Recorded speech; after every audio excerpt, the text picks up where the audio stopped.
कभी कभी जिंदगी हमें उस मोड़ पर लाकर खड़ा कर देती है जहां दिल टूटता है पर हौसला बनता है। ये कहानी है आयुषन की, जो एक गांव से चला था पर उसकी आंखों में पूरी दुनिया थी। ये कहानी बिहार के एक छोटे से गांव की है। काफी साल पहले की बात है, जब उस गांव में एक खुशहाल परिवार रहता था। घर के मुखिया यानी आयुष के पिताजी मजदूरी किया करते थे। दिन भर खेतों और ईंट भट्ठों में मेहनत करते। एक दिन गांव के ही एक सेठ ने उन्हें छेड़ते हुए कहा, सेठ, क्यों रे? अब तो तेरा बेटा बड़ा हो गया है, उसे भी साथ क्यों नहीं लगाता काम में? आयुष के पिताजी हंसते हुए बोले, अभी तो वो बड़ा होकर कलेक्टर बनेगा साहब, मजदूरी नहीं करेगा। इतना कहकर वे मुस्कुराते हुए घर की ओर लौट गए। उन्हीं कदमों के साथ शुरू हुई थी आयुष की कहानी। आयुष हर दिन स्कूल जाया करता था, पढ़ने में होशियार पर बहुत सीधा सादा।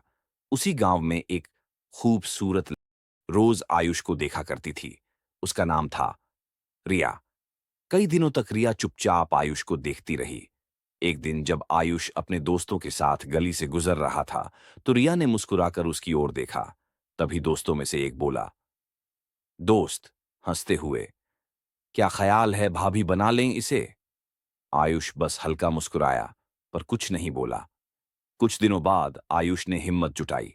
वो सीधा रिया के पास गया और मुस्कुराते हुए बोला, आयुष, तुम्हारा नाम क्या है? रिया धीरे मुस्कुराते हुए, रिया। यहीं से उनकी मोहब्बत की शुरुआत हुई।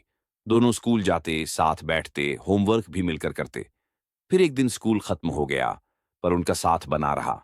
वक्त बीतता गया, सालों तक वे दोनों एक दूसरे के साथ रहे। एक दिन रिया अपने रिश्तेदारों के साथ मनाली घूमने चली गई। आयुष ने जाते समय सिर्फ इतना कहा था, जल्दी लौट आना। रिया ने वादा किया और चली गई। लेकिन मनाली में रिया की मुलाकात एक और लड़के से हुई और उसे प्यार हो गया। जब वो गांव लौटी, तो वो आयुष से न बात करती थी, न मिलती थी। आयुष परेशान रहने लगा। रातों में अकेले सड़कों पर घूमता, खुद से सवाल करता। एक दिन आयुष अपने दोस्तों के साथ वोट पार्कन में घूमने गया। वहीं उसने फौरिया को उस लड़के के साथ देखा। उसकी आंखें फटी की फटी रह गईं। उसके मुंह से बस इतना निकला, नहीं, ये नहीं हो सकता।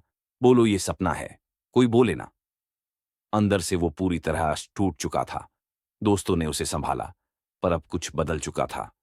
आयुष ने अपने आंसू पोंछे और महरिया के पास गया। धीमे स्वर में बस इतना कहा, मैं भी एक दिन बड़ा आदमी बनूंगा, इतना बड़ा कि तुम खुद को कोसोगी। इतना कहकर वो वहां से चुपचाप निकल गया। पर आयुष अब अकेला था, पर उसके इरादे फौलाद बन चुके थे। क्या उसने कोई कंपनी खोली? क्या वो सच में बड़ा आदमी बना? ये जानने के लिए हमारे चैनल को सब्सक्राइब करें और अगला पार्ट जरूर देखें। अगर आपको ये कहानी अच्छी लगी तो कमेंट में जरूर बताएं।